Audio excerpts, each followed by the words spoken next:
Dizimizin yeni bölümünde bizleri neler bekliyor? Zeynep ile Barış'ın arası bozulacak mı? Zeynep Özlem'i dinleyip Barış'tan uzaklaşacak mı? Ekrem, Zeynep ve Nermin'i öldürecek mi? Mehdi, Zeynep için çabalamaya devam edecek mi? Hepsini sizlere bu videoda açıklayacağım arkadaşlar. Öncelikle Zeynep'in artık mutlu olmasını istiyorsanız beğeni tuşuna basalım ve kaç kişi aynı fikirdeyiz görmüş olalım. Zeynep ve Barış'ın aşması gereken zorlu mücadeleler vardır. Zeynep ve Barış bu zorluğun üstesinden gelirse aralarındaki bağ daha da güçlenecek. Zeynep terk edilme korkusuyla ağır bir depresyon geçirecek. Doktora gelince bu onun atacağı en önemli bir adım olacak. Çünkü Zeynep hayatı boyunca hatalar yaptı. Hayatında mutlu olamayan Zeynep bu adım sayesinde iyileşecek. Zeynep hep ailesine, çevresine ve hayata karşı kendisini suçlu görüyor. Bu suçluluk duygusu Zeynep'e çocukluk zamanından kalmış. Zeynep'in üzerine çöken suçluluk duygusu hep karşısına çıkıyor ve onun yanlış kararlar almasına neden oluyor. Buna Zeynep'in Mehdi'ye hep yardım etmesi örnek gösterilebilir. Bunlar Zeynep'in doktor hanım ile olan terapilerinde ortaya çıkacak. Bu terapilerde Zeynep hep geçmişin yükünü omzunda hissedecek. Çünkü Zeynep için bunları yaşamak kadar hatırlamak da zordur. Bu yüzden Zeynep'in tüm yaşamını anlatması biraz zor olacak ama sonrasında Zeynep kendisini güvende hissedecek. Bunun üzerine Zeynep tüm hayatını doktor hanıma anlatacak. Nuh'un çok dikkatli davranması gerekiyor. Hatta Nuh'un Cemile'den boşanması gerekecek. Eğer Nuh Cemile'den boşanmazsa bu onun sonu olacak. Cemile Nuh ile evlendiği andan itibaren hep Mehdi'yi düşündü. Nuh ise Cemile'nin kendisine değer vermemesi üzerine üzüldü. Cemile önceki bölümde Nuh ile bir konuşma yaptı.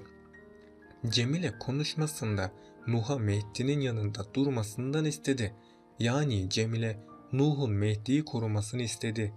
Nuh Barış'ın kendisine verdiği işi bırakırsa yakında ölecek. Çünkü Mehdi Nuh'u kendi yanında işe başlatacak. Nuh ise Mehdi'yi korurken vurularak hayatını kaybedecek. Bu nedenle Nuh'un Cemile hakkında bir karar vermesi gerekecek. Nuh Mehdi ile dolaşmaya devam ederse ölerek diziden ayrılacak. Emine ise kendi ayakları üzerinde duracak. Savaş Emine'ye her konuda destek olacak. Ama Emine karşılıksız yapılan bu yardımları kabul etmeyecek. Çünkü Emine artık kendi ayakları üzerinde durmaktadır. Emine kimseye minnet etmeyerek iyi bir karar aldı. Emine ne Nermin Hanım'ın parasına güvendi ne de Barış ve Savaş'tan bir yardım istedi. Emine böyle yaparak kariyerindeki ilk önemli adımı atmış oldu. Önümüzdeki bölümlerde Emine zorlu bir eğitimden geçecek. Bunun sonucunda da Emine gittikçe zenginleşecek. Sultan da kızının her zaman yanında durup ona destek olacak. Onların birbirlerine verdikleri destek onları daha da güçlendirecek. Faruk ise yakında yeniden dizimize girecek. Emine zenginleştikçe Faruk fakirleşecek. Faruk fakir olduğu için herkes ona sırtını çevirecek. Faruk herkesin kendisine terk etmesiyle Emine'nin yanına dönecek. Ama Emine bir daha ona şans vermeyecek. Hatta Emine ve Savaş yakında sevgili olacak. Onların sevgili olmasıyla Sultan buna çok sevinecek. Bunun üzerine Emine ve Savaş yakında evlenecekler.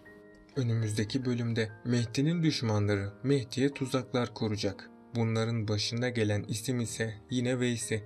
Çünkü Veysi defalarca Mehdi'yi ortadan kaldırmak istedi.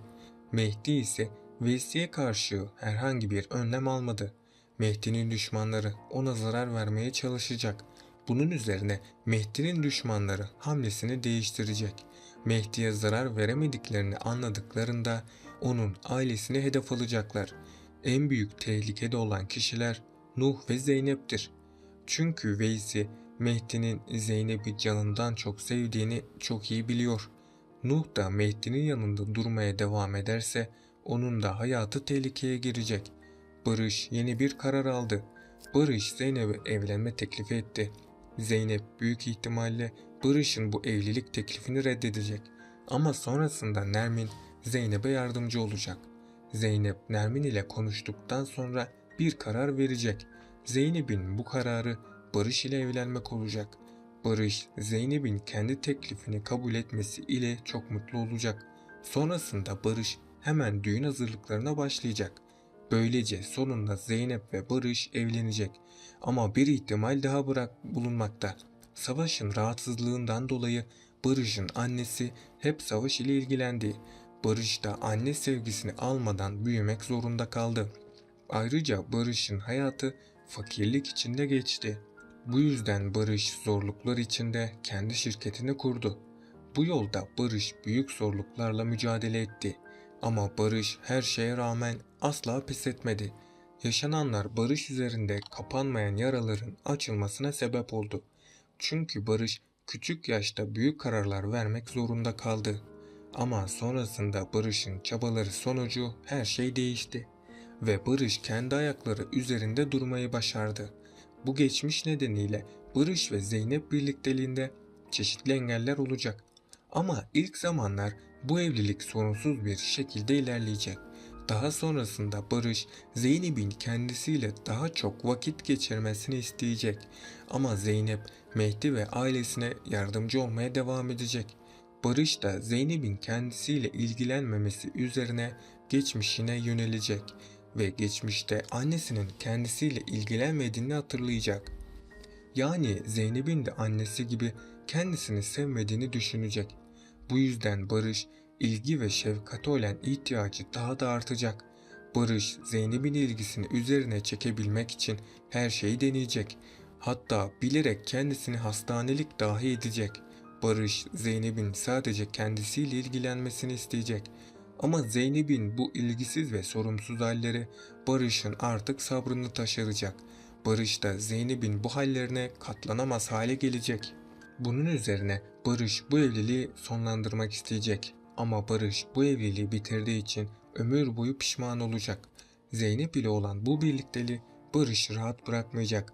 Barış tekrardan travmalar yaşayacak. Özlem de Barış ve Zeynep birlikteliğine olumsuz yaklaştı. Çünkü Özlem Zeynep'i Barış'a layık görmedi. Barış'ın zarar görmemesi için Zeynep'e para dahi teklif etti.